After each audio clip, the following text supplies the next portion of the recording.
என் வீட்டுக்கு விருந்துக்கு வரணும். ஓகே? சரிங்கக்கா, கண்டிப்பா வரோம். அழகி, நீங்களும் கண்டிப்பா வந்துருங்க. சரிங்க நீ. இப்ப நாங்க போயிட்டு வரோம். சரிங்கக்கா. வேலையில போலாம்.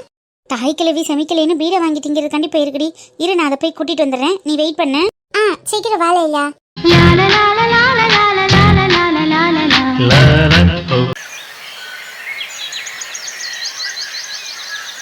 காசு மேலே காசு வந்து கொட்டுகிற நேரம் இது. காசு பணம் துட்டு மண்ணி மண்ணி. காசு பணம் துட்டு மண்ணி மண்ணி. No money no money no honey no மணிடா. என்ன இந்த எருமை இப்படி ஆடிட்டு கிடக்கு? ஏ துப்பத்தேர்மே, ஏ துப்பத்தேர்மே. அத்தகிழவி, காசே தான் கடவுளடா, கடவுளுக்கும் அது தெரியுமாடா. போடு போடு போடு போடு போடு. எருமை, எருமை விடு, எருமை விடு. எருமையா? இங்க பாரத்து கிழவி, இம்புட்டு நாள் எருமை நாயி பண்ணி பரதேசின்னு என்ன வேணா நீ பேசியிருக்கலாம். ஆனா இனிமே இந்த நெடுவாளி, அதுலயும் பணக்கார நெடுவாளிய ஒரு வார்த்தை நீ பேசக்கூடாது. ஓகே? பணக்கார நெடுவாளிய எங்கடி இருந்து வந்துச்சு உனக்கு பணம்? என்னது இது கையில காசு? எந்த அஞ்சாரத்துல இருந்து ஆட்டையை போட்டியா? அஞ்சாறு தட்டுல இருந்து ஆட்டைய போட்டியாவா? என்ன உன்னைய மாதிரி பிச்சைக்காரி நினைச்சியா, இல்ல காசு இல்லாத கபோதி நினைச்சியா? ஐ ஆம் ரிச் உமன், தெரியுமா உனக்கு? உமன் பவர்னா என்னன்னு இப்ப நான் உனக்கு காட்டுறேன். ஐயோ, முத்தி போயிருச்சு இருக்கே. எடி, என்ன ஆச்சு? மெண்டல் ஆஸ்பத்திரியில கொண்டு போய் சேர்த்துருவோமா? கிழவி, மெண்டல் கையில தான் உங்க ஊர்ல இம்புட்டு காசு இருக்குமோ? அதாண்டி எங்க இருந்து எடுத்த? என் மையம் மட்டும் சட்ட பாக்கெட்ல இருந்து களவாண்டியா, இல்ல என் மட்டும் அஞ்சாறு தட்டுல இருந்து திருடுனியா? மாமனார்ட்ட கண்டு கை வச்சுட்டியாம்டி? எதா இருந்தாலும் இப்பவே சொல்லி முடிச்சிரு, இல்லைன்னா அவங்க வந்தோன்னா அசிங்கப்படுத்தி. What bloody idiot nonsense stupid country brute. யாரை பார்த்து களவாண்டேன் திருடுனேன்னு சொல்லிக்கிட்டு இருக்க? இது ஏன் காசு, நான் சம்பாதிச்சு உழைச்ச காசு, தெரியுமா உனக்கு?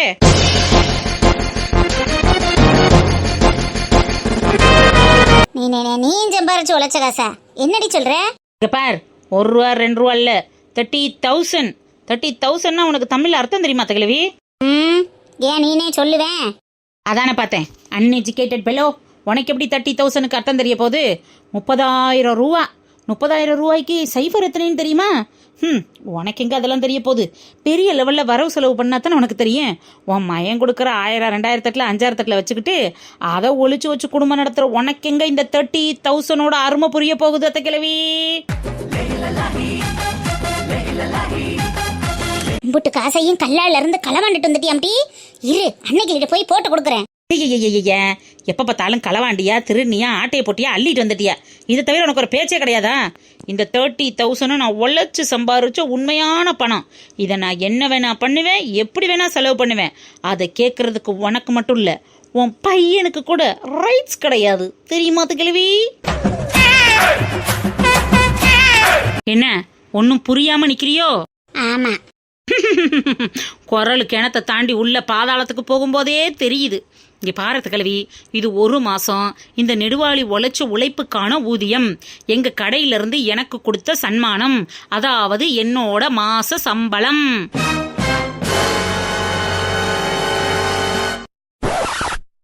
Hello hello, excuse me. இதுக்கே வாயை பொழந்துக்கிட்டா எப்படி? இன்னும் மெயின் பிக்சர் இருக்கு, அதை பார்த்து சும்மா ஆடி போயிடுவீங்க, அசந்து போயிடுவீங்க. மருமோளே, உனக்கு மாச சம்பளம் 30,000 மாட்டி? அம்புட்டு காசு சம்பாரிச்சிட்டியா? அட்டே எங்க அப்பா, என்னது இது? பாதாள கிணறு மாதிரி ஆணு போன வாயி இப்ப ஈனு இழிச்சுக்கிட்டு கிடக்கு. எல்லாம் அந்த காசுக்கு தேன் இல்ல? அடி மருமோளே, நீ யாருக்காக உழைக்கிற? இந்த குடும்பத்துக்காக உழைக்கிற. யாருக்காக கஷ்டப்படுற? இந்த குடும்பத்துக்காக கஷ்டப்படுற, இந்த அத்தைக்காக கஷ்டப்படுற. உன் பிள்ளைய புருஷனை எல்லாம் பாத்துக்கிற இந்த அத்தை கிழவிக்கு ஒரு 30,000 கொடுக்க மாட்டியா? கொண்டா, அத்தை சாமி படத்துல வச்சு சாமி கும்பிட்டுட்டு உனக்கு வேணுங்கிறப்ப எடுத்து தரேன், கொடு. நொட்டு அடியில அத்தை கிழவிங்கிற மரியாதைக்காக உங்ககிட்ட எத்தனை நாள் ஒரு 10 ரூபா கூடத்தை கிழவி பஞ்சு மிட்டாய் வாங்கிட்டீங்கன்னு, ஒரு 50 ரூபா கூடத்தை கிழவி ஐஸ்கிரீம் வாங்கிட்டீங்கன்னு என் புருஷ முட்டு காசையே நீ ஆட்டையை போட்டு வச்சுக்கிட்டு அந்த காசை நான் வாங்குறதுக்கு படாத பாடு நான் எம்புட்டு பட்டிருப்பேன். அதெல்லாம் என் மனசுல எம்புட்டு பதிஞ்சிருக்கும். அம்புட்டை விட்டுவிட்டு உங்ககிட்ட வந்து 30,000 சொல்லையா கொடுப்பாங்க, நீங்க வாங்கி நக்கிட்டு போவீங்களோ? அதுவும் உங்கள்கிட்ட கொடுத்துட்டு நாங்க தேவைங்கிறப்ப வாங்கிட்டு போகணும். அப்பவும் நான் உங்ககிட்ட வந்து பிச்சை எடுக்கணும். அப்படித்தானே? விமன் பவர்னா என்னன்னு இனிமே நீ பார்க்க போறத கிழவி. இந்த விமன்ஸ் டேல இருந்து ஆரம்பிக்கிறேன். என்னோட டைம் ஸ்டார்ட் ஆயிருச்சு. மாமியாருங்கிற பவரை நீ பதவி இறக்க வேண்டிய நேரம் வந்துருச்சு கிழவி.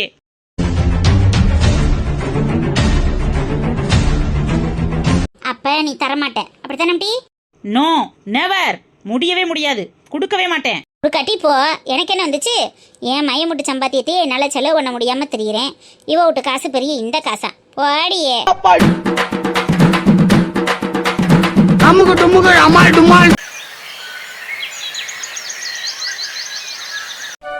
என்னங்கய்யா, கட்டல் வசதியா இருக்கா? நல்லா இருக்கு, நல்லா இருக்குடா சுப்பிரமணி. எதுக்கு பாவம் உனக்கு சிரமம்? நான் தான் இதுலயே படுத்துக்கிறேன்னு சொன்னேன்ல.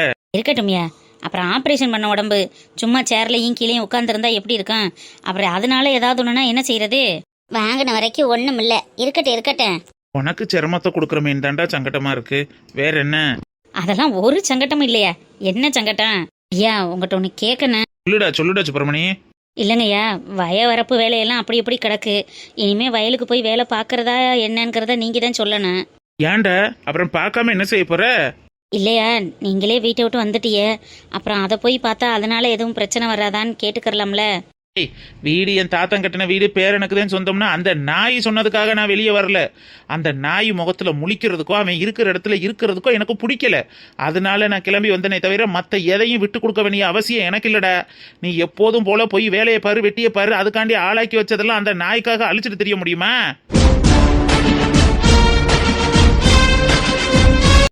நீ என்னடா சுப்பிரமணி இப்படி கேட்குற? நிலம் பலந்தே அவங்க தாத்தங்காலத்துல இருந்து பாட்டங்காலத்துல இருந்து இருந்த நிலபலங்க. அதுக்காக அந்த ஒண்ணுமில்லாத நாய்க்கும் உருப்படாத நாய்க்கும் அப்படியே கொடுத்துட்டு வர முடியுமா என்ன? எல்லாத்தையும் என் புருஷன் ஆளாக்குனதுடா. அதை பூரத்தையும் கட்டி காக்காத வேண்டியது அவரோட கடமை. அதுக்கு உனக்கு பொறுப்பு இருக்குல்ல. நீ என்ன இப்படி கேட்டுவிட்ட? போய் பார்க்கணும்னு எனக்கு அவட்டம் கிடந்து அடிக்கத்தான் செய்யுது. ஒரு வார்த்தை ஐயா கிட்ட கேட்டுக்கிட்டு போலாமேந்தேன். வேற ஒன்றும் இல்லை. நீங்களே சொல்லிட்டியல்ல, இனிமே யார் என்ன சொன்னா எனக்கு என்ன? நான் போய் எப்போதும் போல வயல்ல மோட்டர் போட்டு விட்டுட்டு வேலையை பார்க்குறேன்.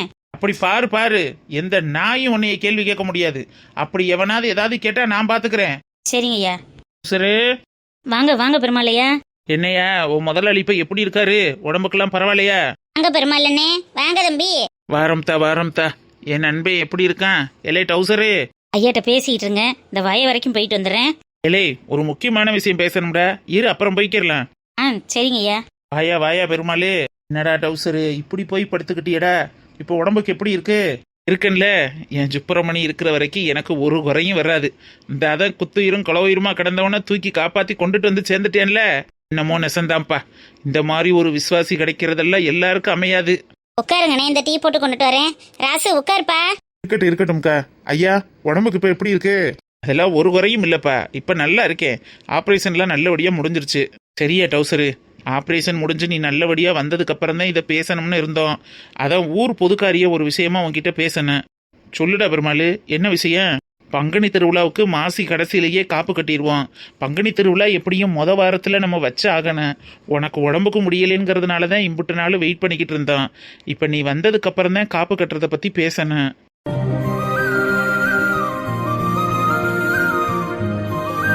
அட ஆமா, பங்குனி திருவிழா வந்துருமா?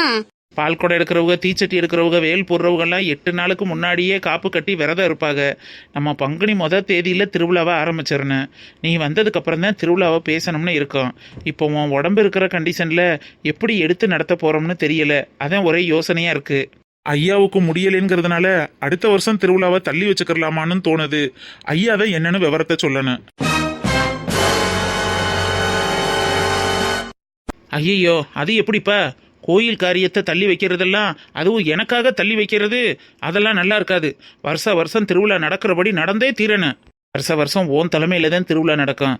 இந்த வருஷம் உனக்கே உடம்பு சரியில்லைங்கிறப்ப எப்படி யார் தலைமையில எடுத்து நடத்துறது? எல்லா வரவு செலவு, கணக்கு வழக்கு, பொறுப்பு, இழுப்பு எல்லாம் உனக்கு சொந்தமானது. இப்போ உன் இடத்துல வச்சு யாரை பார்க்கறதுன்னு தெரியலையே. எங்களுக்கும் அதை பற்றி ஒன்றும் விவரம் தெரியாது. என்னடா பெருமாளே, ஒரு ஊர் பெரிய மனுஷன் நீனு இப்படி பேசுற?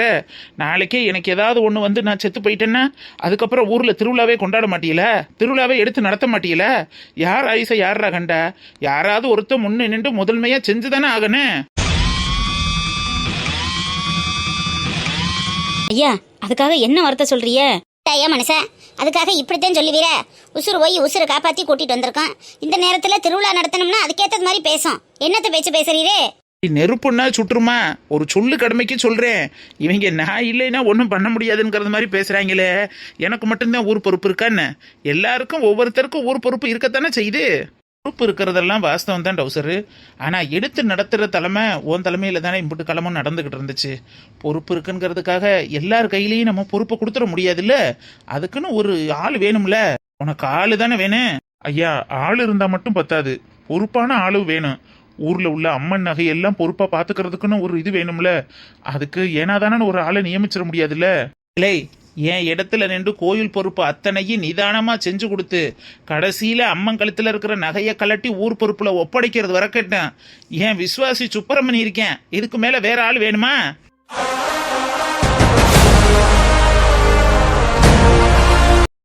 நானா? ஏண்டா, உனக்கு கடமை இல்லையா? உனக்கு இந்த ஊருக்காக நின்று செய்யறதுக்கு பொறுப்பு இல்லையா? நீ செய்ய மாட்டியா? ஐயா, ஏதோ எடுபடி வேலைனா பரவாயில்ல, அதுக்காக ஊர் பொறுப்பு கோயில் பொறுப்பெல்லாம் எப்படிங்க ஐயா என்னால பார்க்க முடியும்? எனக்கு பதிலா நீ தாண்டா செய்யணும். இந்த கோயில் பொறுப்பு மொத்தத்தையும் சுப்பிரமணி பொறுப்புல தான் ஒப்படைக்க போறேன். நான் இது எப்பவோ முடிவு பண்ணிட்டேன். நீ தான் இனிமே கோயில் பொறுப்பை பாத்துக்கறணும். ஐயா, அது வந்து பெருமாள் ராசு, நீங்க என்னப்பா சொல்றீங்க? சுப்பிரமணி சரியான ஆளா இருப்பானா? எப்படி? சுப்பிரமணியை தவிர வேற யாராலையும் இந்த அளவுக்கு பொறுப்பா இருந்து பாத்துக்க முடியாது. அப்ப இருந்து இப்ப வரைக்கும் உங்க அடியிலேயே இருந்து வளர்ந்த பையன். அவனை காட்டி வேற யாரால பாத்துக்க முடியும்? அவன் தான் எல்லா பொறுப்பையும் பாத்துக்கிற அளவுக்கு திறமை இருக்கே. அவன் நல்ல திறமைசாலி. நாங்கெல்லாம் கூட இருந்து அவனுக்கு சப்போர்ட் பண்றோம். அப்படித்தான் ஒரு கை தட்டினா ஓசை வராது இல்லப்பா. சரிப்பா சுப்பிரமணி, அப்ப சாயங்காலம் கோயில் கூட்டத்துக்கு வந்துரு. உன்னைய வச்சே நாங்க எல்லாத்தையும் பேசிட்டு அடுத்து என்ன பண்ணணும்ங்கிறத முடிவு பண்ணிடுவோம். பெருமாளையா, எனக்கெல்லாம் அந்த அளவுக்கு ஒன்றும் விவரம் பத்தாது. ஐயா தான் இருக்காருல்ல, என்னவா இருந்தாலும் ஐயா கிட்ட கேட்டு செஞ்சுக்கிருவோம். அவன் தான் எல்லாத்தையும் ஓம் பொறுப்புல விடலான்னு சொல்றானே. கொஞ்ச நாளைக்கு அவனுக்கு ரெஸ்ட் கொடுப்பான். பாவன் உடம்பு முடியாதவன் இல்லையா? என் வார்த்தையை தட்டுறதுக்கு அவனால முடியாது. அதை தகச்சு போய் நிக்கிறேன். நீங்க ஆக வேண்டியதை பாருங்க. சாயங்காலம் கூட்டத்தை கூட்டுங்க.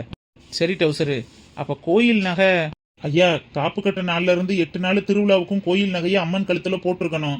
8 நாள் கழிச்சு தான் இருக்க வேண்டிய இடத்துல வைக்கணும். அதுதானங்க ஐயா முறை. அப்ப நாளைக்கு காப்பு கட்டுனா நாளைக்கு அம்மன் கழுத்துல நகை இருக்கணும்ல. கண்டிப்பா 8 நாள் திருவிழாவுக்கும் கண்டிப்பா அம்மன் கழுத்துல நகை இருக்கணும். என் வீட்டு லாக்கர்ல தான் நகை இருக்கு. என் வீட்டுல ஒரு வீணா போனவன் இருக்கான்ல, எனக்கு பிள்ளைன்னு பிறந்து, அவங்கிட்ட கேட்டு நகையை வாங்கிக்கிறேங்க. சரிப்பா, அப்ப நாங்க உத்தரவு வாங்கிக்கிறோம். சுப்பிரமணி, சாயங்காலம் கூட்டத்துக்கு வந்துறியா? மத்தத கூட்டத்துல பேசிக்கிருவோம்.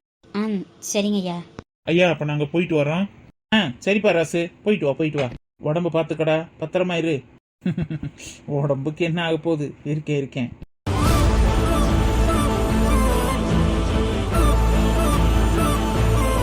Excuse me ma'am.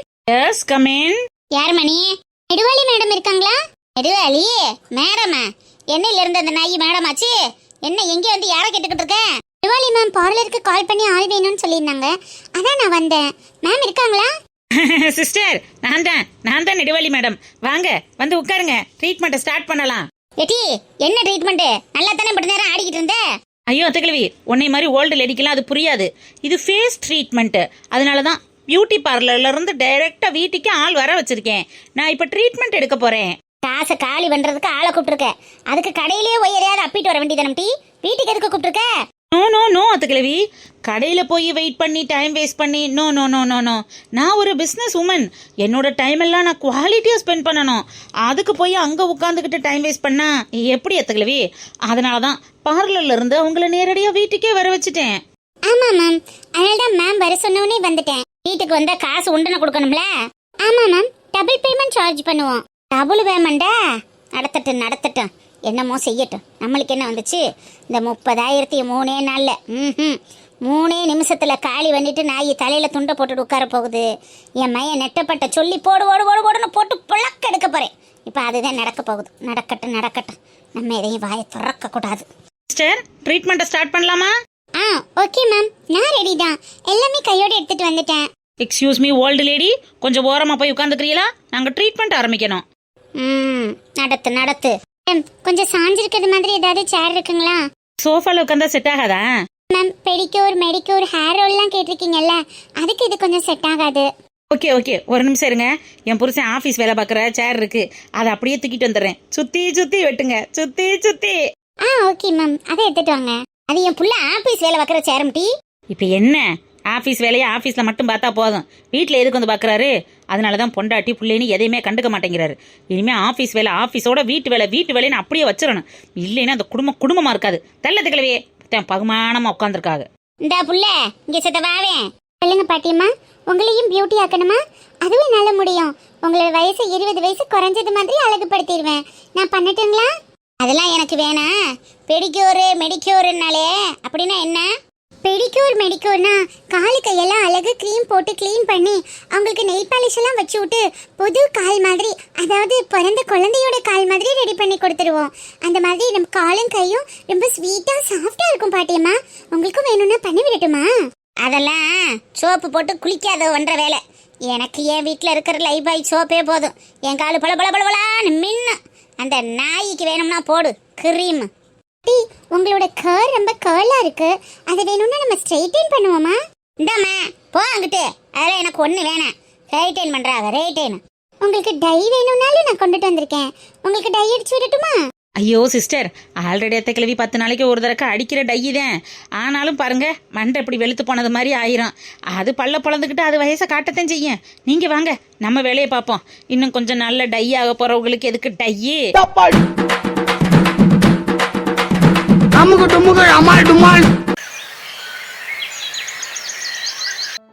மருதாயி என்ன மருதாயி, நீ தான் இனிமே எங்களுக்குள்ள இருக்க முடியாது கிளம்பணும்னு சொல்லி கிளம்ப சொன்ன. அப்புறம் எடுத்து வைக்கிறது நேரத்துல எதுக்கு அழுக? வா கிளம்புவான். தப்பு பண்ணிட்டேங்க, ரொம்ப பெரிய தப்பு பண்ணிட்டேன். சரி வா, இதுக்கு மேல அதை பேசி என்னத்துக்காக போகுது? வா போவோம். உங்க பேச்ச கேட்காம நான் பெரிய தப்பு பண்ணிட்டேங்க. அப்பவே நீங்க சொன்னீங்க நம்ம கையிலேனும் 10 காசு வேணும், வயசான காலத்துல உன்னையும் என்னையும் பார்க்கறதுக்கு நமக்கு தெம்பு வேணும், அதுக்கு இந்த வீடு மட்டும்தான் தஞ்சம், இந்த வீட்டையும் கொடுத்துட்டா நம்மளுக்குன்னு ஒண்ணுமே இருக்காது, வேணாம் மருதாயின்னு தலைப்பாட அடிச்சிய. புள்ள மேல உள்ள பாசம் புருஷன் மேல உள்ளத மறைச்சிருச்சுங்க, மறைச்சிருச்சு.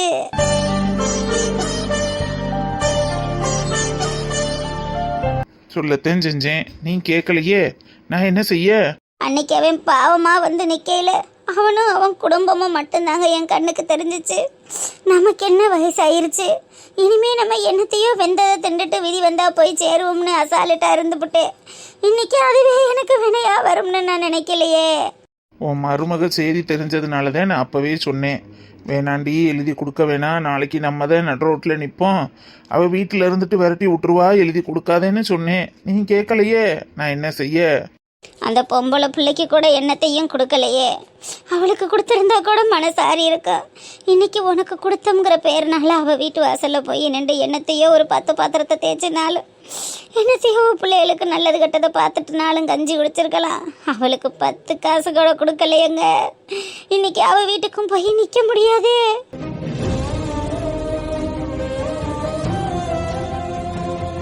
பாருடி, யார் வீட்லேயும் போய் நிற்க வேணாம். எப்படியோ நான் இம்புட்டு காலம் உன்னை கச்சு காப்பாத்திட்டேன், குறை காலத்தையும் நான் என்னத்தையாவது பண்ணி உன்னை காப்பாத்திடுறேன். வா போவோம். எங்கெங்க போறது? ஏதோ ஒரு வேகத்துல பேசிட்டேன், ஆனா இப்ப எங்க போறதுன்னு தெரியலையே. நம்ம எதை நம்பி போறது? என்னைய நம்பி வாடி. ஏதோ டெபாசிட் பண்ணி வச்ச 10 லட்சத்துல மாசம் வட்டி வருதுல்ல, அதை கொடுத்துட்டு ஒரு ஆசிரமத்துல போய் சேர்ந்துக்கிருவோம். என்னங்க சொல்றிய? ஆசிரமத்துக்கா? அனாதர் ஆசிரமத்துக்கெல்லாம் கூட்டிட்டு போக மாட்டேன்டி. காசு கட்டி பாத்துக்கிற எத்தனையோ ஆசிரமம் இருக்குல்ல, அதுல போய் சேர்ந்து நம்ம வட்டி பணத்துல வர்றத மாசம் மாசம் கட்டிக்கிட்டு ஆசிரமத்துல இருப்போம். யாருக்கும் தொந்தரவா இருக்க வேணாம். வா போவோம். கடவுளே கடவுளே, என் புருஷனுக்கு எனக்கு இப்படி ஒரு நிலைமை வரும்னு நான் நினைச்சு பார்க்கலையே. காசு இல்லாதவ இல்ல, பணம் இல்லாதவ இல்ல, சொத்துக்காரி சோத்துக்காரி. இன்னைக்கு போய் ஆசிரமத்தில் இருக்க போறேனே, நான் என்ன செய்வேன்? நான் என்ன செய்வேன்? இப்படி ஒரு பிள்ளைய பத்த பாவத்துக்கு நான் இன்னும் என்னென்னலாம் பட போறேன்னு தெரியலையே. இறைவா இறைவா.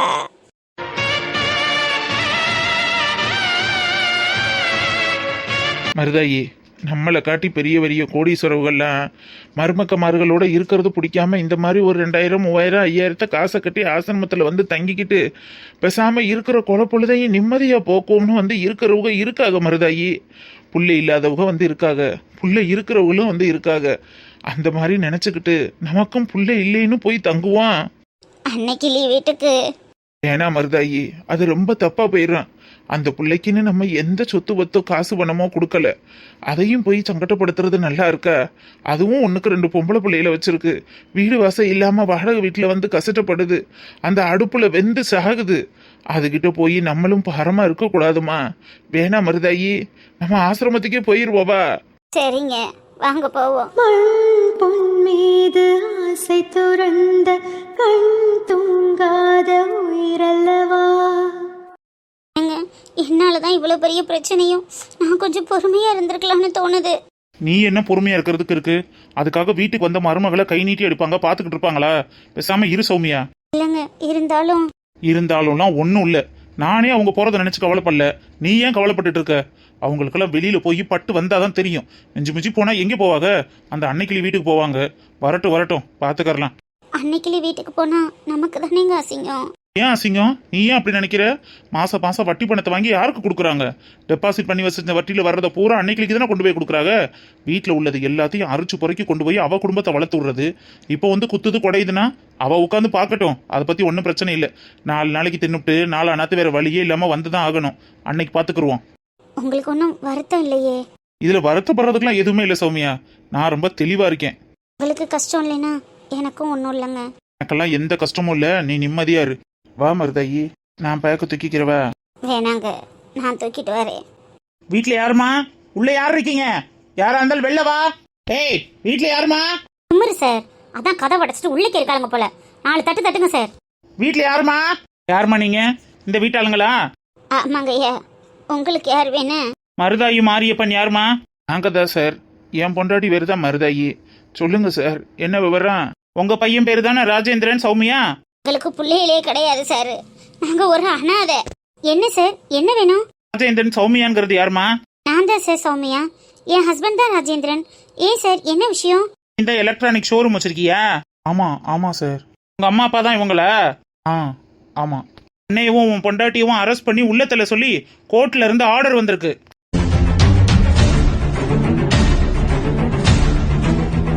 சார் சொல்றீங்க?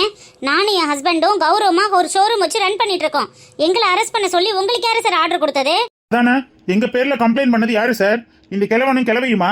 நீங்க நிக்கும் போதே எவ்வளவு திமுறா பேசுறான் பாருங்க சார். இவனெல்லாம் முட்டிக்கு முட்டி தட்டி உள்ள வைக்கணும். சார், நீங்க போலீஸா இருக்கீங்கிறதுக்காகலாம் நாங்க பயப்பட முடியாது. மடியில கணம் இருந்ததுன்னா வழியில பயம் இருக்கணும். எங்க மேல எந்த தப்பு இல்ல. எதுக்காக எங்க வீட்டு வாசல்ல நின்று சத்தம் போட்டுட்டு இருக்கீங்க? எங்களை எதுக்காக நீங்க அரெஸ்ட் பண்ணணும்? பெத்தவங்களை ஏமாத்தி சொத்தை எழுதி வாங்கிட்டு அவங்கள வீட்டை விட்டு விரட்டி விட்டுட்டா அவங்களோட சொத்தை திருப்பி அவங்களுக்கே கொடுக்கறதுக்கும், சொத்தை ஏமாத்தி எழுதி வாங்கின உங்களை உள்ள தூக்கி வைக்கிறதுக்கும் எல்லா ரைட்ஸும் இருக்கு. அதுக்கு கோர்ட்டே சப்போர்ட் பண்ணுங்கிறது உனக்கு தெரியுமா தெரியாதா? படிச்சிருக்கீல?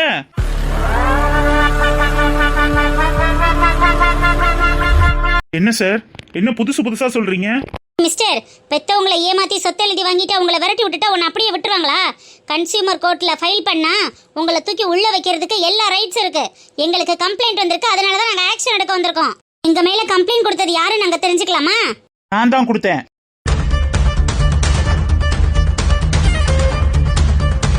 ரோஹித், நீ என்னடா இங்க? ரோஹித், என்னதெல்லாம்? பெத்த பிள்ளையா தாத்தாவுக்கும் அப்பத்தாவுக்கும் நீங்க செய்ய வேண்டிய கடமையில இருந்து தவறிட்டீங்கப்பா. அதனாலதான் ஒரு பேரனா இருந்து நான் செய்ய வேண்டிய கடமையெல்லாம் செஞ்சுட்டு இருக்கேன். உங்க 2 பேர்லயும் கன்சியூமர் கோர்ட்ல கேஸ் போட்டிருக்கேன். நீங்க 2 பேரும் உள்ள போறதுக்கு ரெடியா இருந்துக்கோங்க. தாத்தா பாட்டி 2 பேரும் வீட்டுக்குள்ள போட்டும். அவங்க சம்பாரிச்சு கட்டின வீட்டுல இனிமே உங்களுக்கு எந்த அதிகாரமும் கிடையாது, எந்த ரைட்ஸும் கிடையாது. தாத்தா அப்பத்தா, நீங்க இனிமே உள்ள போலாம். உங்க லைஃபை இந்த வீட்டுல நீங்க சந்தோஷமா வாழலாம். அதுக்கு யாரு குறுக்க நின்றாலும் நான் பாத்துக்கிறேன். அட சின்ன சின்ன அன்பில் தானே ஜீவன் இன்னும் இருக்கு. பட்டாம்பூச்சி கூட்டத்துக்கு வட்டாயதுக்கு